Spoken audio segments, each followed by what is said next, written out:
Well, good morning. Yes, it is 10:30 a.m. Everybody there, I think. Well, I know you all are. At least some of the clocks worked anyway, so that's good. I know I've said to some of you already as I've seen you this morning, I'll confess to you, it does feel like 9:30. Actually, it feels more like 5:30 in a lot of cases with March break and all of that and what have you. But it was good.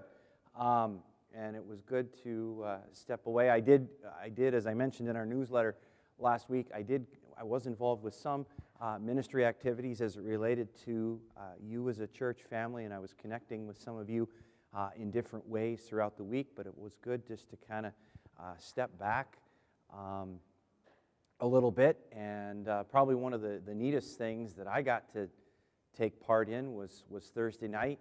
As you know, I've been privileged for 4 years to be the chaplain for the men's hockey team at UNB, and I was able to get things started off Thursday night as I was privileged to sing the national anthem before the start of the game, in which they beat the St. Mary's University Huskies to win their 5th consecutive AUS title. And later this week, I will be traveling to Charlottetown to support these young men as they pursue another national championship. But more than that, being able to be present with them. And I think for me, what was so special about Thursday night was the fact that I had all my family there to take that in with me and to sit there and to cheer on these young men with my family right there by my side. That was really, really special for me to have them there. But I also know that in talking with many of you this week, you've been walking through March break in different ways. For some of you, that's been walking through illness, whether it be colds, flus. For some of you, it's been spending time with family, maybe that you haven't seen in quite a while. And for some of you, as this has continued to be the season that it is, it's been a time of grieving. It's been a time of great loss, but you have been walking that. And here's one of the thoughts that struck me this week as I've reflected on that, even again this morning. In every single one of those opportunities, regardless of whether it feels something like it's a high or it's a low, it's an opportunity for you and I to simply be present with God.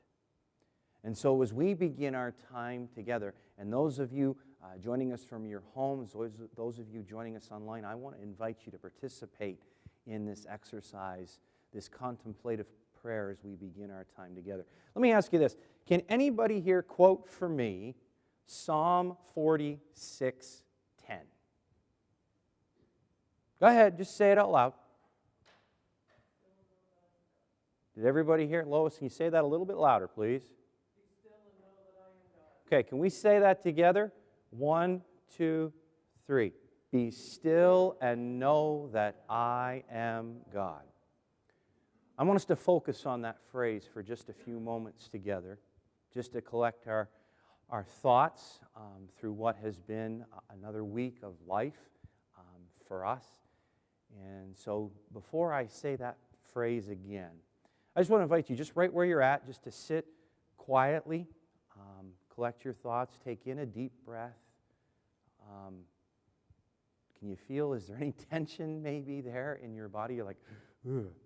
Just let that go. Let that go. And let's come before God together. Let's be still and know that I am God.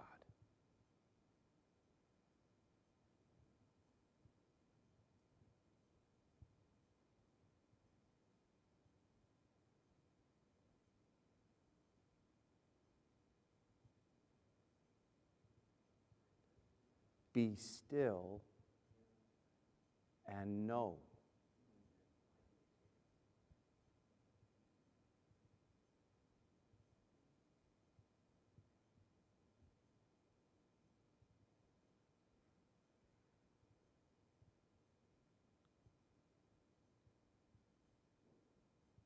be still.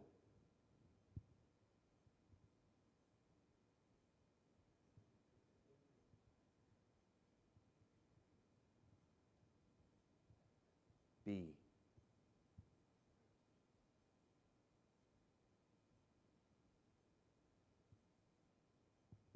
And Heavenly Father,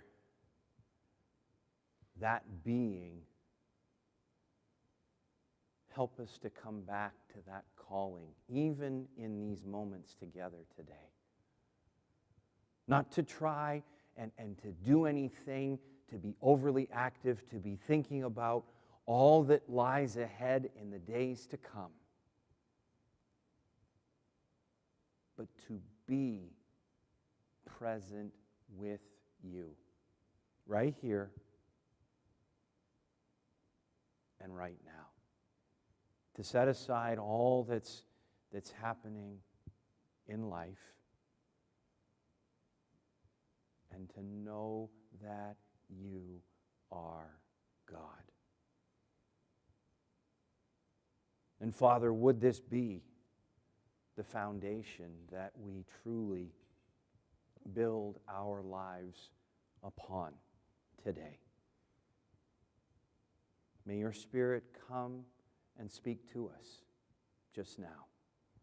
Let it be so. Amen.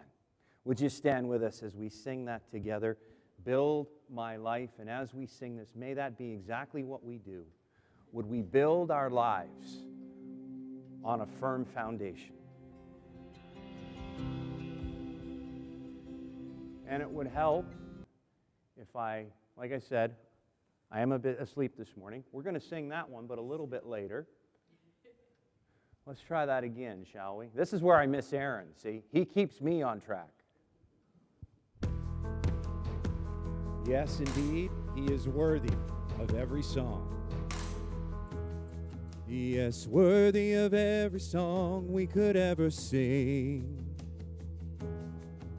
And worthy of all the praise we could ever bring.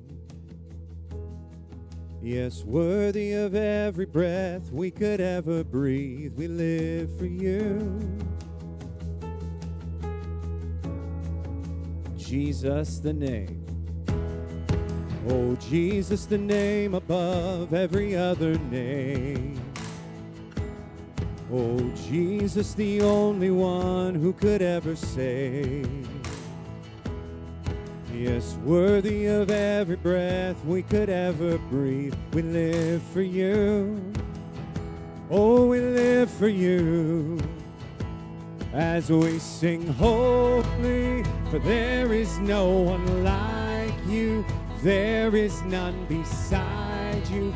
Open up my eyes in wonder and show me who you are, and fill me with your heart and lead me in your love to those around me.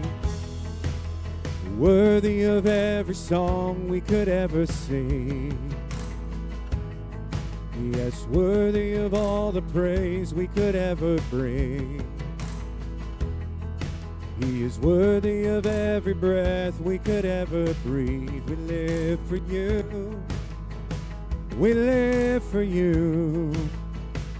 For you are holy, and there is no one like you. There is none beside you. Lord, open up my eyes in wonder and show me who you are, and fill me with your heart and lead me in your love to those around me. Yes, indeed, I will build my life upon his love. Let's sing that together, church family. I will build. Yes, I will build my life upon your love. It is a firm foundation, and I will put my trust in you alone. And I will not be shaken. Oh, I will build my life upon your love. It is a firm foundation. I will put my trust in you alone, and I will not be shaken. Holy, there is no one like you. There is none beside you. Open up my eyes in wonder and show me who you are, and fill me with your heart and lead me in your love to those around me. For I will build my life upon your love.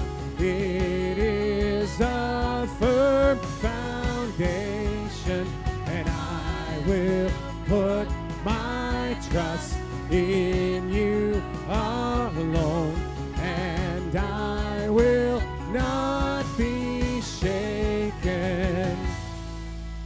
And let's continue to enter into God's presence. Turn around, greet one another this morning, and let's just continue to welcome God in our midst here today.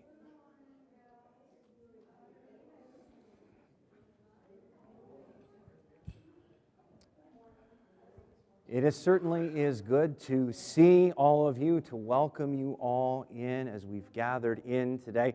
And of course, yes, I do miss Aaron. And he and Kelsey, they've been away. They've been visiting some family this past week, but Lord willing, they'll be back with us next Sunday. But I do need to give props to another young man, and I'm going to brag on him for a minute, because this kid, well, he's not a kid, he's growing into a young man. You all heard him last week play the drums. He is my son, Caleb, and props to him. Didn't he do a great job last Sunday? Now, here's what you all need to know. In doing that last Sunday, he hadn't picked up a set of sticks in over a year. That's the talent that this young man continues to develop and never ceases to amaze Pam and I. So continue to be praying for him as he continues to walk through high school along with all of our students. I was privileged this week to sit down with a couple of our students. Speaking of Kelsey and Aaron, I was privileged to have lunch this week with Kirsten and with Caitlin, and they, as you know, along with Andrew, they're getting ready and prepped for exams coming up ever so quickly. And Andrew is totally 110% prepared and ready to write those exams, right? Yep. See? Full of confidence. I love it. And he totally gets that from his mother, okay? All right? Love it. Love it, absolutely. But it really was a privilege to sit down with Kirsten and Caitlin and catch up with them, and I got to tell you, to see the hope that they have as they look ahead in their career plans and where they're at. But I want you to be praying for our young people, friends, because one of the things that resonated with me, and I was sharing this with Dawn before our time began together today, as I listened to Kirsten and Caitlin, and even as I listened to my own young people and others that I talk to in the community, they are very much aware of the fact that we are walking through an incredible shift, not only in the life of the church, but in the life of our world, in our social structures, in our environment, the structures that are there, the governmental structures, all of these types of things. They are very aware of this, and they are trying to navigate it in a fresh new way. COVID has really changed even how that navigation takes place for a lot of them. And I know that you have been praying for them, and I want to encourage you to do that. I also want to give props to another individual here with us today. As I mentioned, over the March break, you've had a chance to maybe do some different activities, and I know that a number of our young people and our kids, they're involved in a number of different things throughout the school year and different things. You've heard me talk about Noah and his endeavors to become a competitive goalie. He's reached that goal and now playing on a competitive team for the FYHA. But his sister, now you may have picked up on this, and you may have noticed that different times when they arrive, Kate will go around and she'll greet everybody. She's always got a smile on her face. Well, she's been working on that, and I want, Kevin, I don't know if you've got that. There it is. All right? She's been working on as a cheerleader. And last weekend, she and her mom traveled down to St. John to the Q-Plex to take part in a cheering competition. And I don't know about anybody else, but I know I can speak for Kelly when I say this. Kate was the center of attention. But I'll tell you why I'm so encouraged by this, friends, is because that energy and those skills that Kate is learning in cheer and everything, we are the recipients of that. We truly are. When Kate is able to be here with her family, I mean, you've all seen it as she goes around the room smiling, chatting, and that's in part because of the confidence that she is building through activities like this. So again, we need to remember our young families as they navigate all of this and juggle this. And I know, because Pam and I have been there when our kids were younger, and I know I've talked with other young families, and I know you've been praying for Matt and for Kelly and their family. I want to encourage you to continue to do that. And that leads me to my next thought, and I want us to spend a little bit of time here, and it's going to lead us into our message, I hope, this morning. As you know, I've been involved in competitive sport for a number of years, really since my boys were quite young. I've enjoyed every minute of it. I still do, win or lose. It's been a lot of fun. But I've wrestled at times with why is it that we, as humanity, we enjoy so much the thrill of competition. And as I look across this room, there are many of you, we banter back and forth when it comes to the National Hockey League in our favorite teams. I mean, we've got New York Ranger fans in here. You guys all know that I'm a diehard Ottawa Senators fan, and I'm picking myself up off the floor after that despairing 5-2 loss last night, where they could have gained some serious ground on the competition. I know we've got some Leaf fans in this room, and we're all praying for you because we know it's been a long haul since 1967. I also know that we've got some Montreal Canadian fans in this room. And, again, like I said, we banter back and forth, we have fun.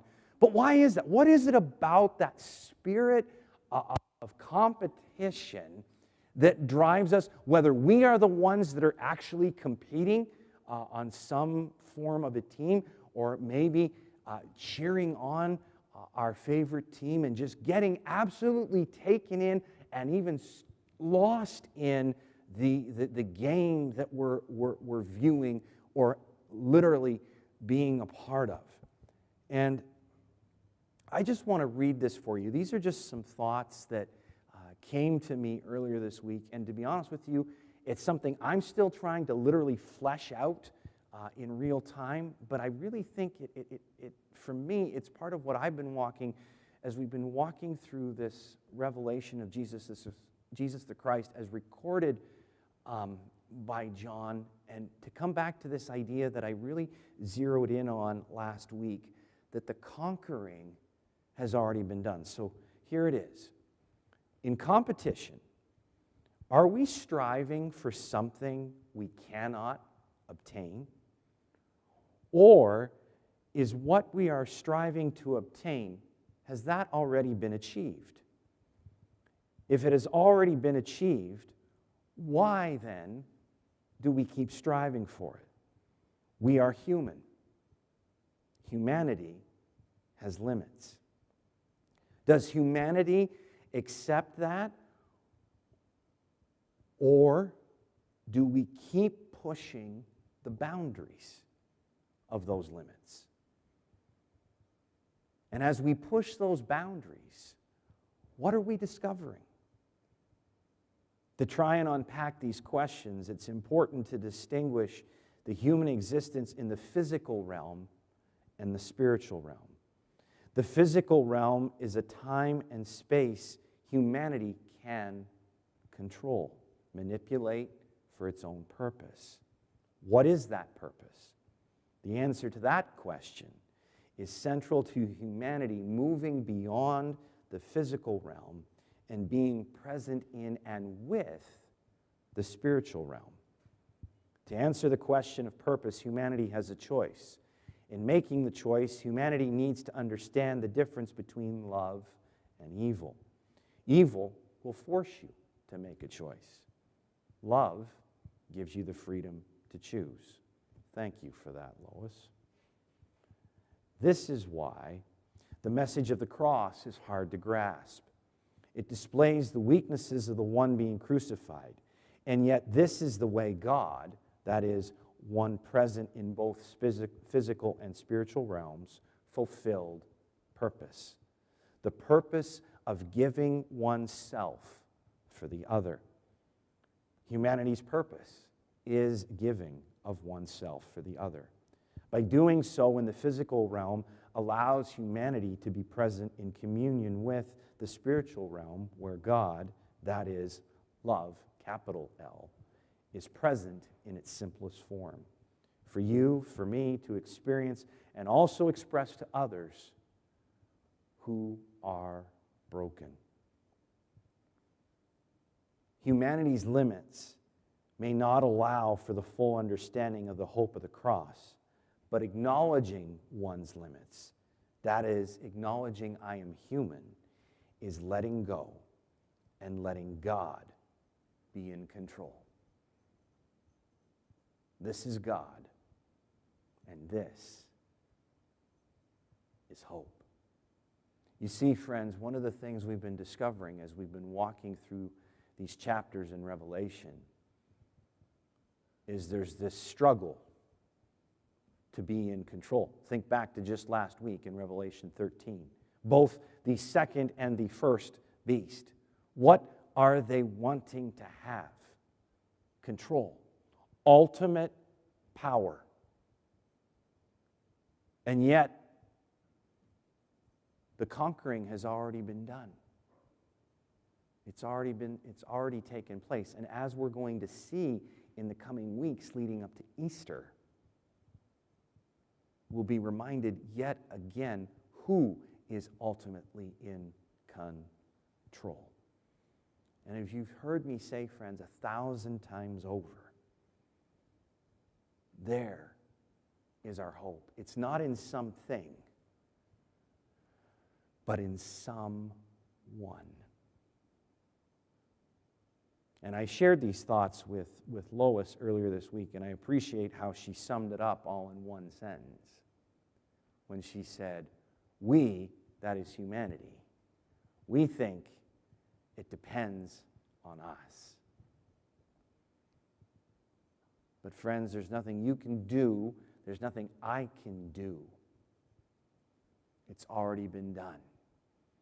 God is simply calling you and I. This is why I led us in that simple contemplative exercise earlier.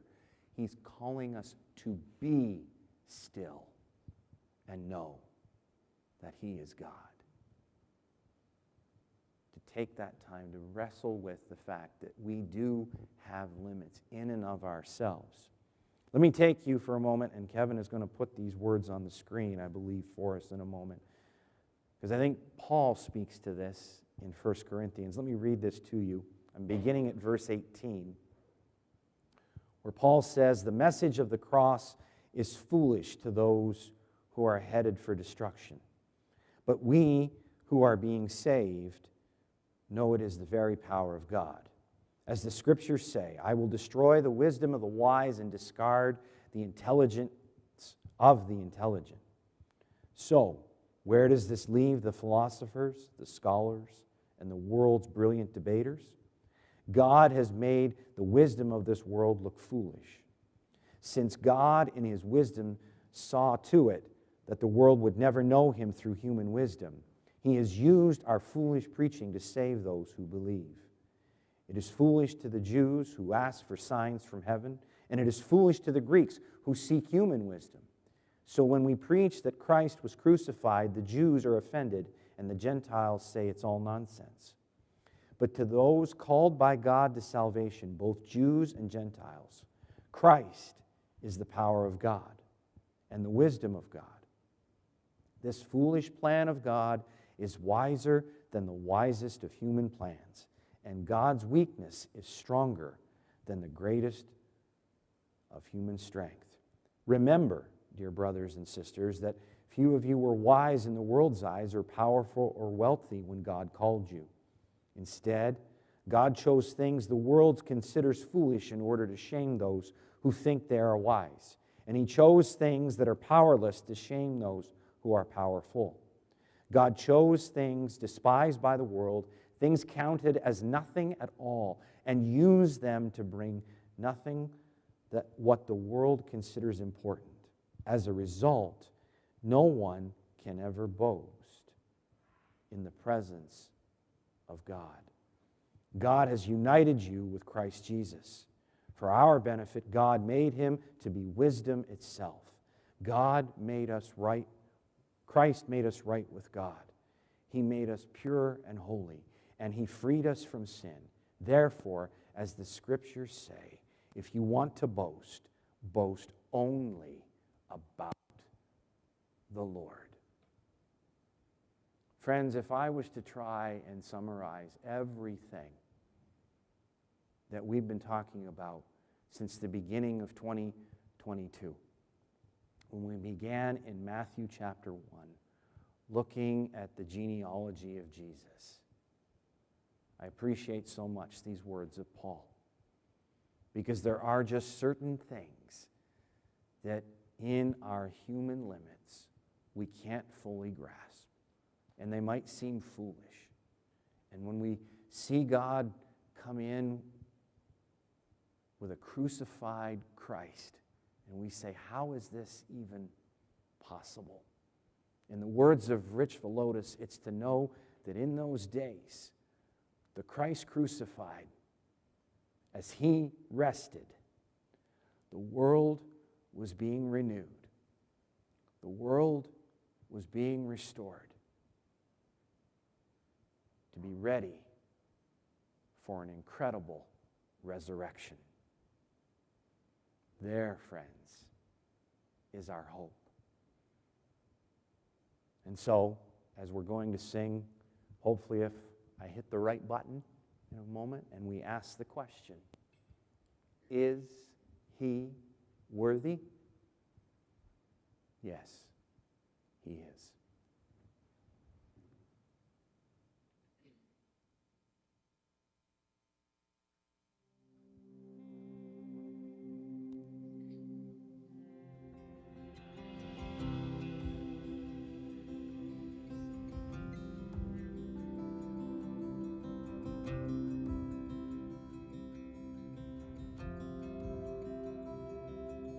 Do you feel the world is broken?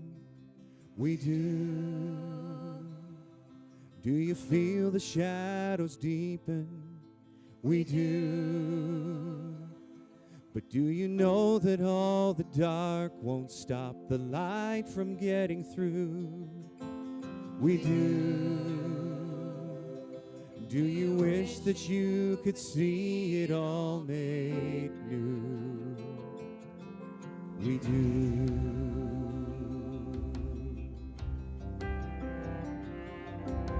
Is all creation groaning? It is. Is a new creation coming? It is. Is the glory of the Lord to be the light within our midst? It is. Is it good that we remind ourselves of this? It is.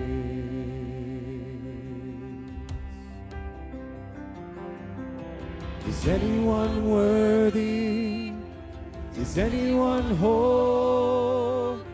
Is Is anyone able to break the seal and open the scroll? The Lion of Judah, who conquered the grave. He is David's root and the Lamb who died to ransom the slave. Is he worthy? Is he worthy of all blessing and honor and glory? Is he worthy of this? He is.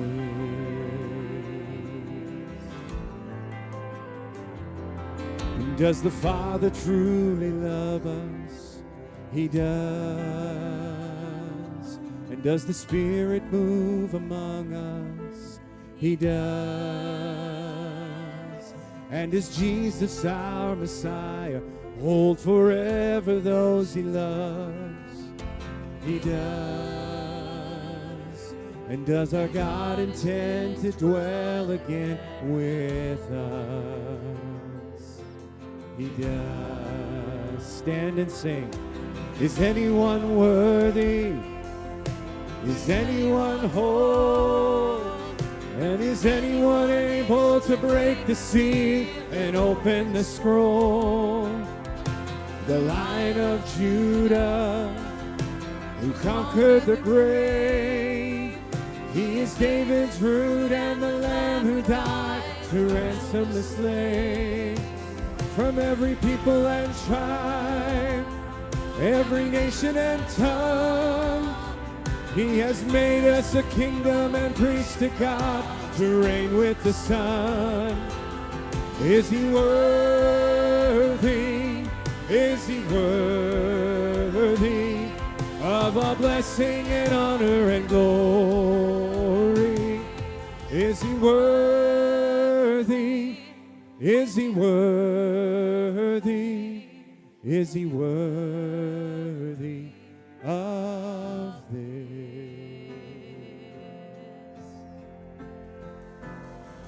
He is. He is. He is. He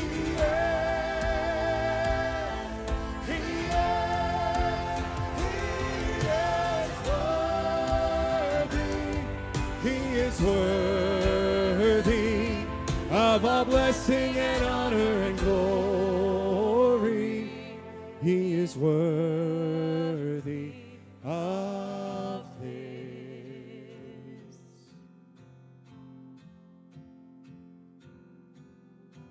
He is.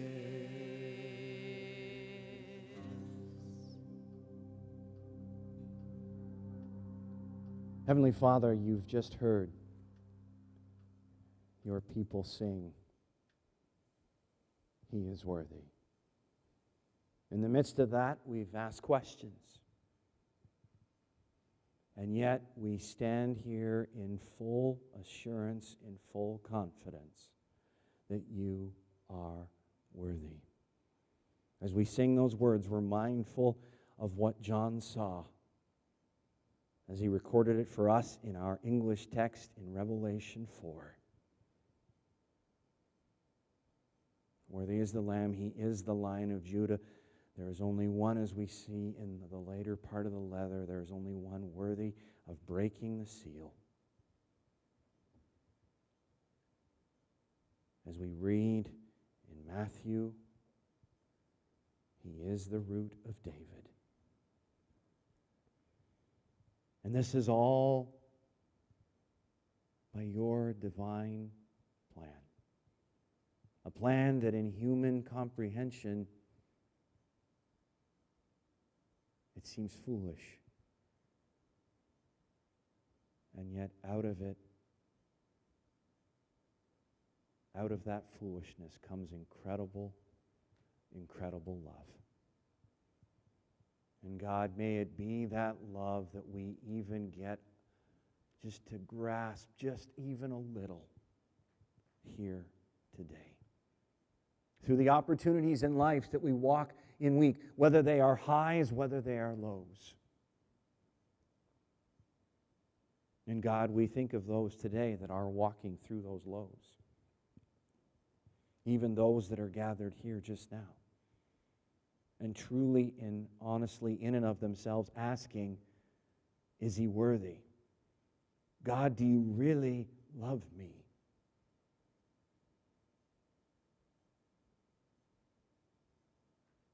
God, what's going on with creation? And God, those are honest, real questions that are being asked. They're being asked by our young people.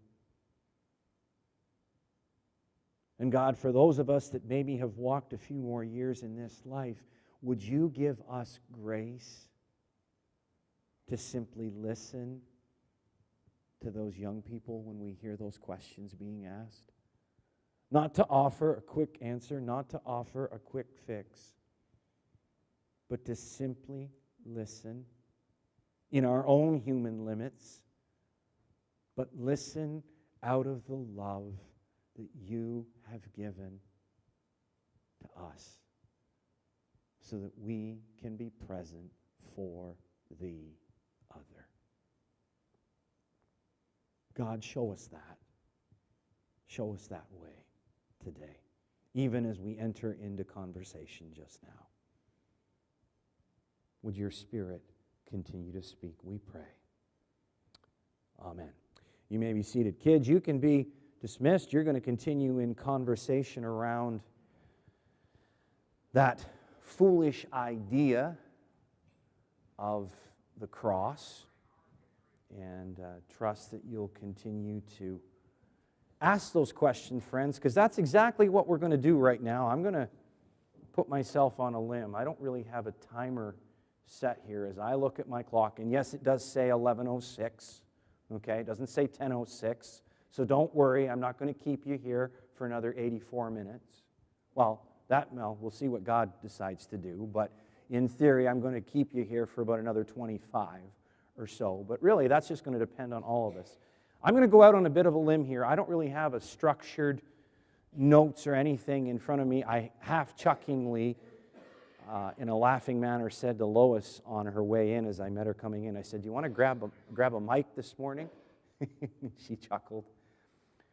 But what I want to do this morning, we've come to a little bit more than the halfway point in our study together in this letter of Revelation. We've come through Revelation 13, and of course last week, with the help of that illustration from National Geographic and Morgan Freedom and Dr. Eitzer, just hopefully maybe a bit of a better understanding around that text at the end of chapter 13 and the significance of the second beast. But as I reminded us, let it not be lost on us even the more significant piece of who is the first beast. And we saw it introduced actually in the chapter before in the image of the dragon. Now, I didn't unpack that for us, but that's what we find there in Revelation chapter 12. And then, of course, prior to that, there's this idea of we have another image that's put there, and that is the image of the seven thunders. But then John hears a voice, and he's told to stop writing. He doesn't write anything down. So that obviously poses the question, well, what are these thunders then? Well, in terms of actually looking at the text and what we have in front of us from John, we don't know. We don't, because he doesn't tell us, because he was told not to write anything down. So, like I said, I'm going to put myself in a bit of a vulnerable position here, and I'm totally okay with that, because as we start this conversation, I want to remind you, and I want somebody to look it up if you don't know it off by heart, and it's okay if you don't know it off by heart, but I want somebody to look up for me Revelation 1, verse 8. Go ahead and look it up right now, right where you're at. Revelation 1, verse 8. And when you have it, just go ahead and read it. And I'm going to bring this down here just in case. And don't worry, Don, I'm not leaving you all by your lonesome. I'll include you in the conversation too, okay?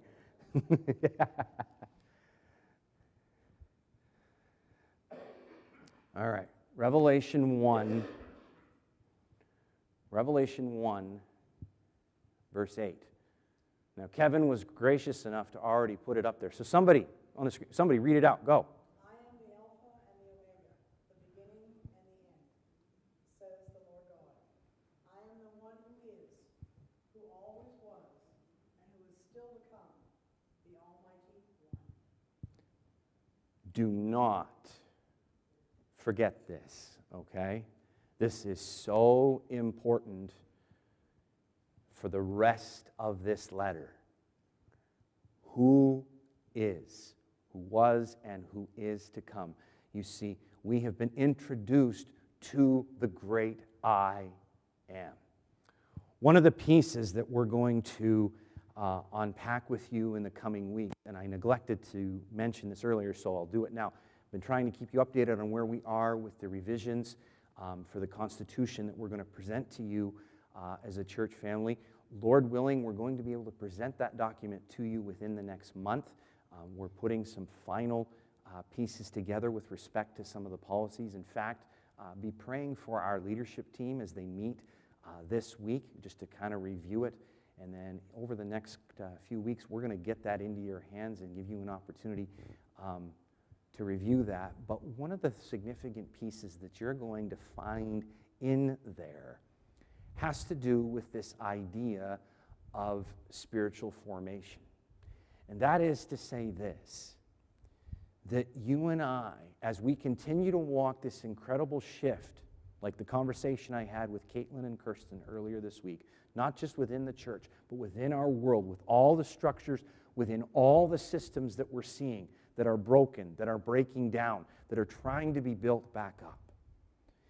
It's so important for you and I, friend, to be able to continue to come to a place where we can be not only self-aware, but as I appreciate Sandy Sutherland reminding me this week, God-aware.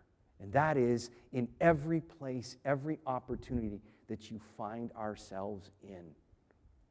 And to say that quite simply, for a mom like Kelly, when she is not able to be present here with us, but she is with her daughter at a cheer competition, and as she watches her daughter, to be able to look at her daughter and see in her daughter all that God has created. That incredible bounce, that incredible joy, that incredible energy that we all wish we had, not just at the age of 7, 8, 9, but the age of 27, 37, 47, 57, 87, and even 97. But for Kelly be able to be there present with her and to see God living out what he envisioned for Kate. And for Kate to come to that place where she knows that Jesus is the great I am.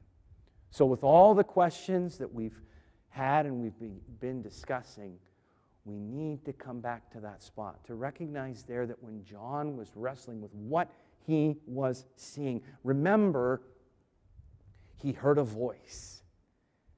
And even though when he saw this figure with these crazy-looking eyes, fiery tongue, bronze feet, and all that was there, when he heard that voice, he went, I know him. I've spent time with him. I've been present with him before. So, with that in mind, here we go. What questions do you have so far as we've walked through the first 13 chapters of Revelation? Or, as you've heard me say a couple of times, are you already ready to take Dr. Mulholland's exam at the end of the semester? By the way, just so you know, there isn't going to be an exam after Easter Sunday, okay? You don't need to worry about that, okay? But as we walk this together, and like I shared with you earlier in this idea of competition and what that's like, you heard all those questions that I've raised as a dad, that I continue to raise, and trying to understand the human limits and how we move, as John did. Because remember, as you continue reading on in verse 1, what we discover there is that this experience that John was having was not only a physical one, but it was a spiritual one. That is, he was present in the Spirit with God. And so for you and I, even some 2,000 years removed from that experience of John, what does that mean for you and I? Even though we're confined to these physical human limits, how do we be spiritually present and commune with God? So, questions. Go. And don't be afraid. Like I said, I'm making myself vulnerable, and I'm going to tell you right up front, if there's a question that you ask, I'm going to refer it to Lois. No, I'm not going to do that. I'm not going to put Lois on the spot. What I am going to do is I'm going to simply tell you, I don't know. I don't have an honest answer for you. What I might do is the same thing, and I love this as I've listened to Dr. Mulholland's lectures, because there's different places. His students have asked him questions, and he says, I don't know. But when you see John, ask him, would you? So, go. Like I said, we're through the first 13 chapters. There's been a lot there, and there's been a lot we haven't kind of dissected. We've kind of skimmed over it. But we know what our central theme is, so keeping that in mind, what questions do you have? No question, but a comment. You were saying that we are our limitations of our body. Mm-hmm. So John was in the same position. Mm-hmm. Absolutely. And that's a key observation, Victoria, because what we need to remember here is that, like us, John had his physical limits, which is why, and again, you see that recorded there in the first chapter, okay, when it says, I, John, was in the Spirit on the Lord's day. Again, he's being very clear to the fact. He wants the readers to understand and know that this experience that he was having here, it wasn't just a physical one. So what questions have you got? Come on, Mom. Do you want me to go back to our conversation at the dinner table last Sunday? Right? Come on, right? I'm telling you, you all should have been around our dinner table last Sunday. It was great. I don't remember what we had for lunch last Sunday. I can tell you what we're having for this Sunday. We're having tacos and fajitas. So I don't know if there's enough for everybody. Is there, Pam? I don't think. Probably not. Not with these two. Okay. Yeah. But we really did. We had a phenomenal conversation, and I can honestly tell you, and I think, and I don't want to put words in Cindy's mouth, but I would say this. I would think even as we left that conversation, if Cindy were standing here instead of me, one of the things she would probably tell you is that as we left that conversation, some of those questions that we were dialoguing about back and forth, they still remain unanswered. So what do we do with that? What do you and I do then with those unanswered questions? And I think that, again, that's part of the human struggle, right? And Victoria, rightly so, points out that, again, because of this physical shell, we have limits. So that's the other thing. And you've heard me say this before, friends. This is nothing new. Questions are always okay. They're always okay. I think sometimes, especially in Christian faith, we make the assumption, and wrongly so, that if we continue to ask too many questions, that, you just have a weak faith. You need to have more faith, that God's got you.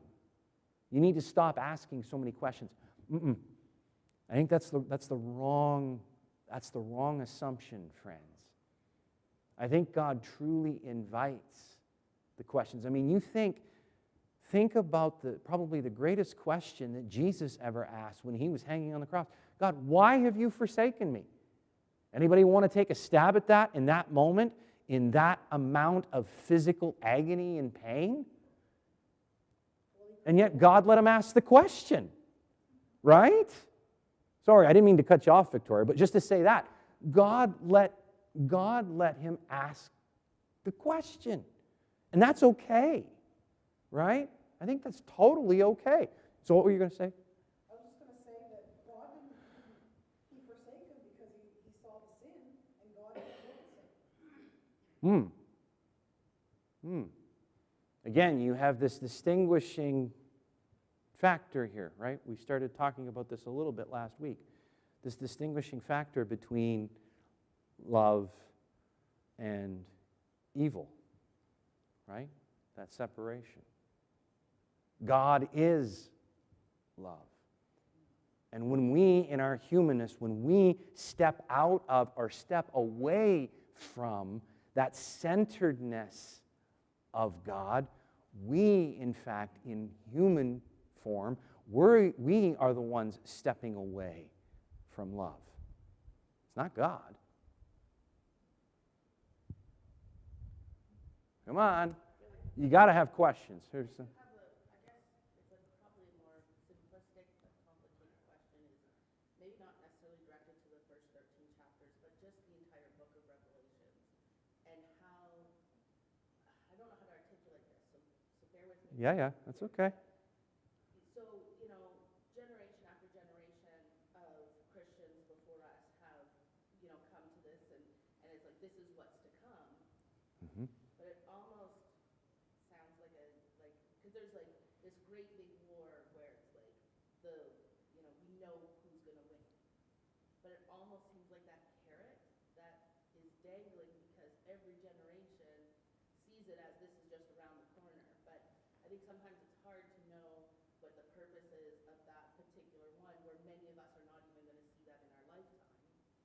And I know that we've got to live as if that is going to be the reality, but it just seems like, I don't know if I'm articulating it right. Like, God always has a purpose for something, and I think I've always just struggled with the purpose of Revelation as it applies to life today. That's a great question. And I think it's one, and I'm hopeful everybody in this room was able to hear it, because I think it's one we've probably all, and maybe in some sense still are, and I think Cindy would be right there to go back to our lunchtime conversation last week, is what was the purpose of this revelation anyway? That was exactly what I was going to ask. What was God trying to tell John, to tell the rest of the world, or to tell, because we're in chapter 13, and I still don't have a clue why. Why is all this here? Why is it there? What's it about? I mean, what's it supposed to be doing? Right. Well, do we need to set our clocks back an hour?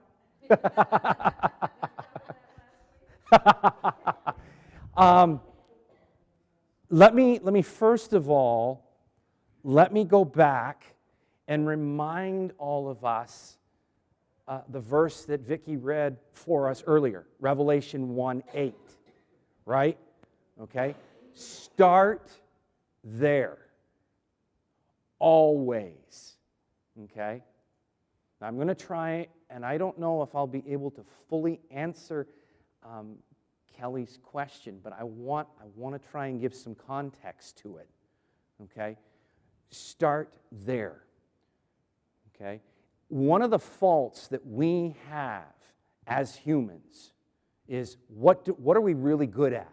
We're really good at making assumptions, right?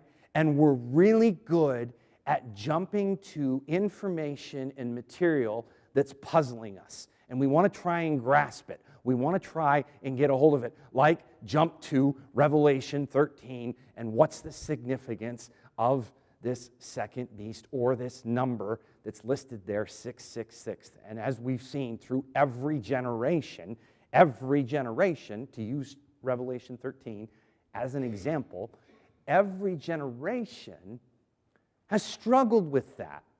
And every generation has come up with some form of an answer. Some of them have been way out there. Like, for example, the two that I gave you to open my message last Sunday, right? Because I said if you wanted to take, like, for example, I think the first one I said was Joe Biden, right? Because there's 333 million Americans, and he wants to double their portion. Well, what do you do when you take 333 times 2? 660. So it's got to be Joe Biden. There's the answer. It's that simple. And we go, aha, yeah, that's it. And yet, like, Kelly's just laughing her head off because she knows I'm absolutely crazy. And Pam looks over at Kelly and she says, Kelly, I've been trying to tell you that for the last 5 years. Right? We know that's not the case. Right? We know it's, but, again, remember what we've already read. And I think what I mean when I say that, and here's the thing, and here's what I would say specifically to your question, Kelly. When you read Revelation, do not read that letter independent of the rest of the New Testament. Okay? Because if you do that, you're not going to have the full picture. Okay? Because you're not going to understand, if you read Revelation independent of the rest of the New Testament, particularly the writings of Matthew, Mark, Luke, and John, that what we know as the Gospels, that is the life story of Jesus, you won't grasp all that's there. Because again, Revelation 1, the one who is, the one who is to come. Revelation 2 and 3, specifically to the 7 churches. Now, Florence, what was the purpose? Again, remember here, John was writing to these 7 churches. And we know, from historically and geographically speaking, we do know these 7 churches did exist.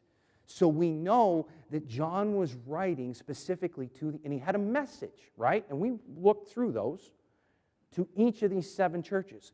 But in every single one of them, remember that there was a promise that was given. And it says, to the one who is conquering and the one who has already conquered. Every single time. And remember, who was that? Who is the one that has already conquered? It is Jesus. That's what we don't want to miss. So, to come back, what is the purpose then? I really appreciate the words of Dr. Robert Mulholland here, and you've heard me use this phrase when we started this series. It is a call to radical discipleship for the citizens of New Jerusalem, that is you and me, as followers of Jesus. It is a call to radical discipleship as citizens of New Jerusalem in a fallen Babylon world. If you want me to try and summarize it, I'll take Dr. Mulholland's statement on that. Because what you unpack then in this entire letter is we see all this interaction of how the world at times continues to fall. The world continues to be an unsettled place. And I think we would all be in agreement that every generation that has lived before us, and now including our own, it's broken, right? There are things about this world that are broken. But who has been constant through all of this? Remember the song we sang? Is he worthy? Yes, he is. He is the Lion of Judah. He is the Lamb. That's what we need to grasp when reading this letter. Again, what's another phrase that we hear multiple times?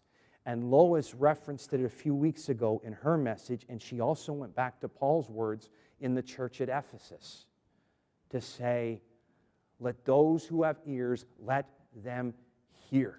And what is it that you and I need to hear today? It's that Jesus is the great I am. And when we continue to come in step with Him, to be recentered at times as we need to be as humanity, to be recentered on His love. Even though there are things in this world, in our lifetime, in this physical realm, that we may not understand, that we may not ever fully grasp or comprehend, to know that the victory is already won. And as I said last week, as we participated at the Lord's table, the conquering is already done. That is why John gave us this letter. And as we wrestle, and as we'll continue to wrestle, like Florence was so transparent, like the conversation, and I'm sure Cindy and I will probably pick it up again today at the lunch table, because we're still, and here's what I would say to Cindy, and here's what I would say to all of you. As you wrestle, number one, that's okay. But number two, remember, where is your faith? Your faith is in one who has already won. Don't miss that. Now, I know our time is done here this morning, and I'm going to pray a prayer of dismissal here in a moment. But that's what I want to encourage you with, is as we've done, as you know, Victoria, she shared some comments here this morning that have been very valid and very welcome to this. Kelly has raised a valid question, followed up by Florence. I've mentioned that I've been, and this is what, exactly, for Cindy and I have done.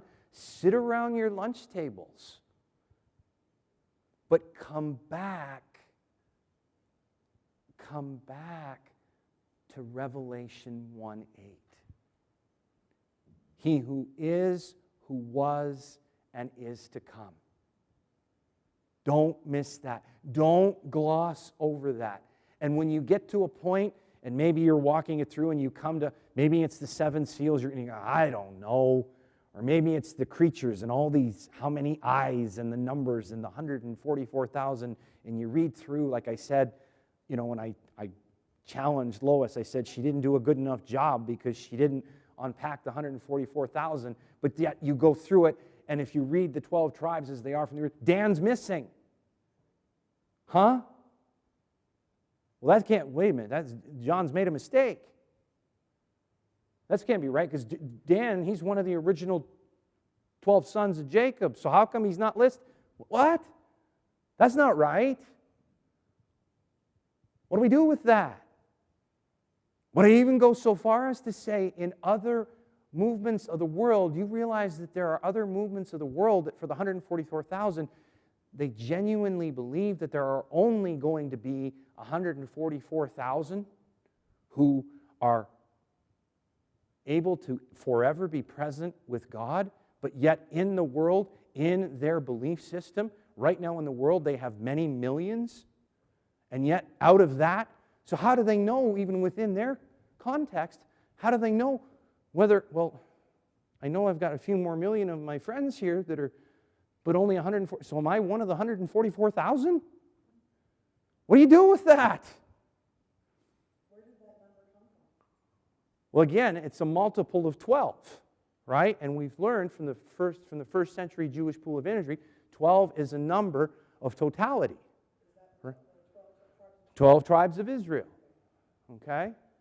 Now, I say all of that to close, at least this portion of our time together. And that is, come back. Always, always, always, always, always come back to Revelation 1:8. Because there we discover that's what's critical. And for you and I, as I said, and let me tie this right back to the beginning of our time together.